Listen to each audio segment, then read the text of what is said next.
When severe weather heads our way or a big rain day like today, we trust the people forecasting to see it coming. But nationwide staffing cuts at the National Weather Service have led to changes in raw data provided what are called weather balloons. It's been making the experts we all rely on a little bit nervous, especially as severe weather starts approaching. So today we sent Kent out to find out what's up.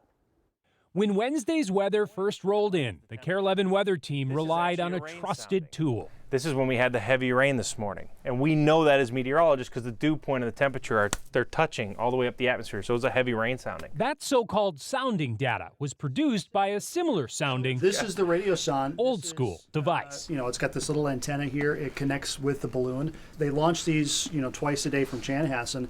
They get higher and higher in the sky, and eventually the balloon is so high in the sky, there's so little air pressure, the balloon continues to expand until it pops, and then it falls all the way back down to Earth. But while the balloons in Minnesota are still flying twice a day, it's a different story to our west. Aberdeen, South Dakota, Rapid City, South Dakota, North Platte, Nebraska, Goodland, Kansas. These are areas that had been doing regular launches that at least occasionally aren't now. State climatologist Kenny Blumenfeld says there's been widespread concern about how fewer balloon launches might impact forecasting, especially on severe weather days. We're missing some essential truthing in those models. We just don't know what total effect that's having. In a statement today, a spokesperson for NOAA and the National Weather Service said we are still launching twice daily at nearly all NWS upper air sites, going on to add that NOAA's weather model performance shows no evidence of degradation.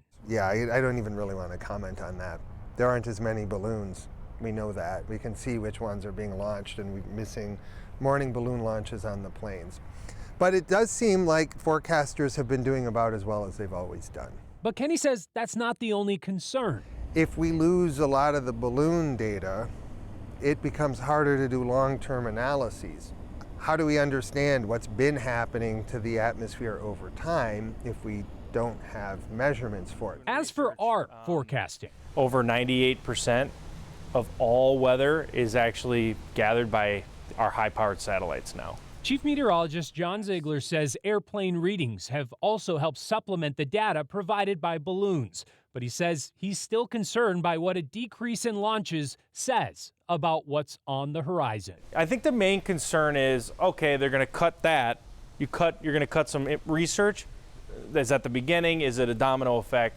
Weather's a research field. It's no different than cancer research. We haven't perfected weather. So why would you want to limit the data? Some Democrats in Michigan and Kansas have called for investigations into these cuts following issues with watches and warnings prior to destructive tornado outbreaks in those areas this spring.